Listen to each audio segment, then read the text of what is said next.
안녕하세요. 무설땅입니다. 무설땅에 참나 공부방에 오신 것을 환영합니다.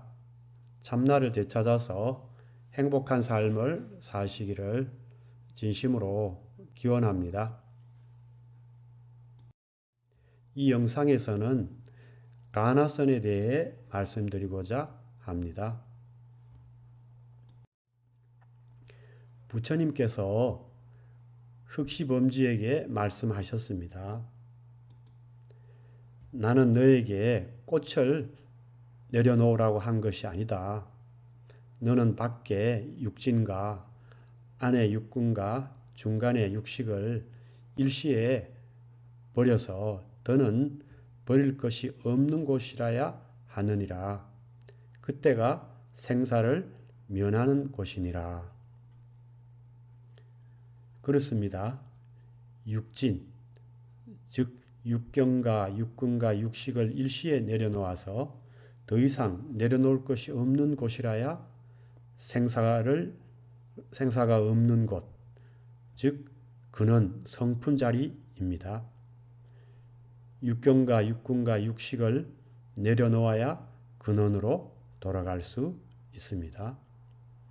그러면 어떻게 육경과 육군과 육식을 내려놓을 수 있을까요?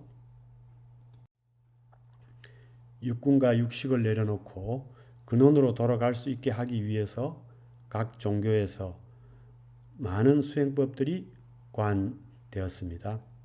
불교의 대표적인 수행법은 위파사나와 참선입니다.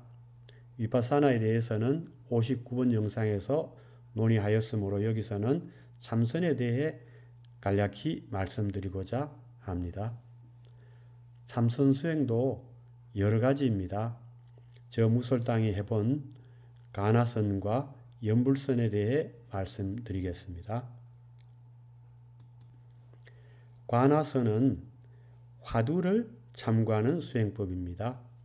화두는 스승이 제자가 도를 깨닫도록 하기 위해서 제시한 질문을 말합니다. 화두는 다양한 성격의 화두가 있습니다. 육군과 육식을 내려놓고 근원으로 돌아가게 하기 위한 화두를 격외 화두라고 합니다. 격외 화두에도 여러 가지가 있습니다. 격외 화두의 대표적인 것이 이목고 화두라고 할 수 있습니다. 신기하게도 19세기 인도의 위대한 힌두교 성자 라마나 마리시의 수행법은 이목고 수행법과 너무 비슷합니다.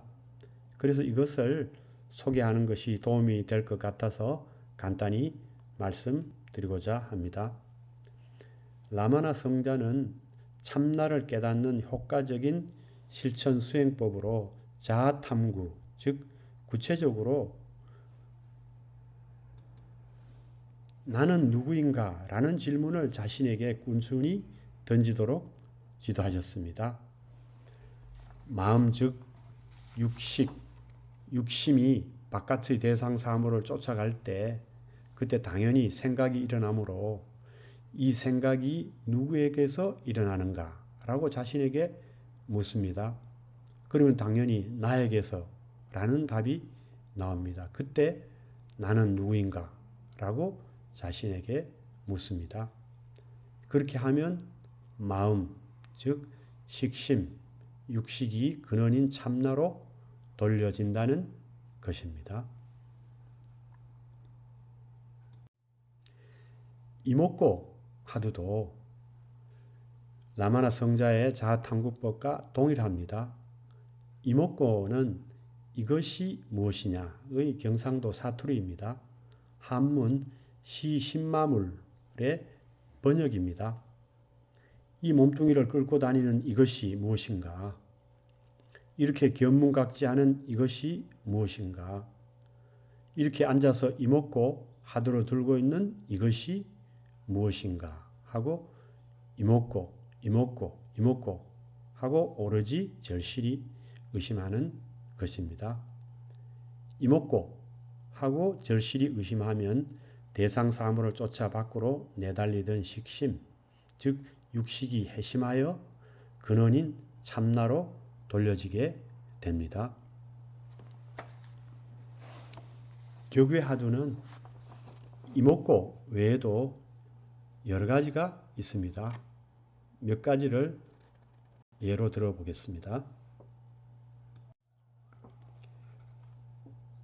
중국 당나라 때 운문스님께 어떤 스님이 무엇이 부처입니까? 라고 여쭈니 운문스님께서 간시걸, 즉 마른 똥막대기니라 라고 하셨습니다. 무엇이 부처냐고 물었는데 어째서 간시걸이라고 하셨는가 하고 의심하는 것입니다. 동산 수초 스님께 어떤 스님이 어떤 것이 부처입니까? 하고 여쭈니 동산 수초 스님께서 마삼근, 즉 마서근이니라 라고 하셨습니다. 어떤 것이 부처냐고 물었는데 어째서 마삼근이라고 하셨는가 하고 의심하는 것입니다. 저 무설당은 부모 미생전 본래 면목 화두를 받아서 참구하였습니다. 부모 미생전 본래 면목이란 부모가 생기기 전에 나의 본래 면목, 즉 나의 참모습이 무엇인가, 부모한테서 태어나기 전에 나의 본래 면목, 즉 나의 참모습이 무엇인가 하는 뜻입니다. 우리는 부모한테서 태어난 이 몸밖에 모르며 그래서 당연히 이 몸을 나, 즉 나의 참모습이라고 굳게 믿습니다. 그러면 부모님한테서 태어나기 전에는 나의 참모습, 즉 나는 무엇입니까? 아니 부모님조차 태어나기 전에 나의 참모습, 즉 나는 무엇입니까? 부모님이 태어나기 전에는 나는 없었습니까? 당연히 의심이 일어날 수밖에 없고 그 의심이 절실하지 않을 수 없습니다. 의심 속으로 빠져들지 않을 수 없습니다. 저 무설당은 하두를 받은 게 한 소식하고 난 후여서 얼마 지나지 않아서 하두가 타파되었고 인가를 받았습니다. 가나서는 참으로 합리적인 수행법입니다. 하두를 통해서 깨달은 견처를 제3자가 확인하여 인가하는 시스템을 갖추고 있기 때문입니다. 여러분도 자신이 어떤 하두를 택해서 수행하더라도 하두가 타파되었다고 판단되면, 즉 어떤 견처가 생기면 자신의 판단으로 스스로 도를 깨달았다고 인정하지 말고 반드시 선지식을 찾아가서 확인, 즉 인가를 받아야 합니다. 다음으로 연불선에 대해서 말씀드리겠습니다. 연불선은 여러 부처님들의 명호를 입으로 소리내어 부르는 것입니다. 석가모니불, 나무아미타불, 간세음보살 등의 명호를 말입니다. 신라시대의 원효대사께서 권장하신 수행법이기도 합니다. 우리나라 불교 천태종에서는 간세음보살을 염송합니다. 20년 전에 창립된 영산불교에서는 석가모니불을 염송합니다. 진각종에서는 옴마니 밤메 훔이라는 진언을 염송합니다. 티베트의 라마불교에서도 옴마니 밤메 훔이라는 진언을 염송합니다. 저 무설당은 간세음보살과 석가모니 불 연불선을 했습니다. 이렇게 부처님의 명호를 연불하면 밖으로 내달리던 식심이 해심하여 근원인 참나로 돌려지게 됩니다. 가나선과 연불선 중에서 어느 것이 더 좋다고 하기는 어렵다고 봅니다. 사람마다 인연과 지향과 근기가 다르기 때문입니다. 중요한 것은 어느 수행법이든 수행을 하는 것이 중요합니다. 하루에 단 30분이든 1시간이든 하는 것이 중요합니다. 반드시 효과가 있습니다. 가나선을 하든 연불선을 하든 꾸준히 하면 인연과 근기에 따라 단박에 근원으로 돌아가든지 아니면 점차 근원으로 다가가게 됩니다. 그것을 스스로 느낄 수 있습니다. 수행을 해보면 여러 가지 변화가 일어나는 것을 스스로 알 수 있습니다. 우선은 얼마 가지 않아서 몸과 마음이 편안해지는 것을 느낄 수 있습니다. 위파사나 수행을 해도 마찬가지입니다. 이것을 경안각지라고 합니다. 꽃밭 가까이 가면 당연히 꽃향기가 그윽하게 느껴지기 마련입니다. 보리가 익는 계절에 보리밭 가까이 가면 당연히 보리가 익는 구수한 향기가 느껴지기 마련입니다. 그래서 꽃밭 가까이 갔을 때는 꽃밭 가까이 왔음을 알 수 있고 보리밭 가까이 갔을 때는 보리밭 가까이 왔음을 알 수 있습니다. 수행도 그와 같습니다. 연불선이든 참선이든 위파사나든 수행이 깊어져서 근원에 가까워지면 근원에 가까워졌음을 나타내는 현상들이 있습니다. 저 무설땅의 경험을 예로 들어보면 이렇습니다. 첫째, 이렇게 존재하는 것 자체만으로 무한히 기쁘고 충만감이 넘쳐나며 보이는 것이 모두 아름답게 보이고 삶이 온통 축복처럼 느껴집니다. 그래서 지금 이대로 그냥 산속으로 들어가서 평생을 혼자 살아도 행복할 것 같은 느낌이 듭니다. 둘째는 자신의 지금 이대로의 모습이 모두 수용이 되고 그래서 기꺼이 지금 이대로의 모습으로 살아가는데 만족이 되고 행복을 느낍니다. 셋째, 내가 존재한다는 느낌이 강하게 듭니다. 자신이 존재함을 느끼는 그것은 어릴 때나 지금이나 조금도 변함이 없음을 느낍니다. 넷째, 큰 부자라도 된 듯 늘 든든한 느낌이 들고 또한 항상 당당한 느낌이 듭니다.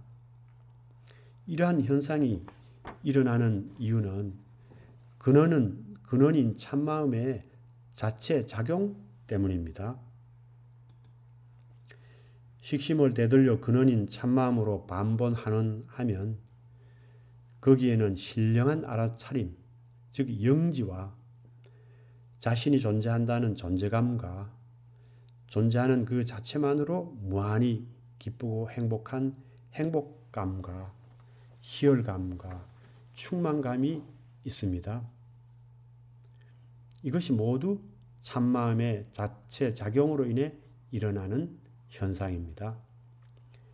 영지, 존재감, 행복감, 희열감, 충만감이 일어나는 원천은 참마음의 본체입니다.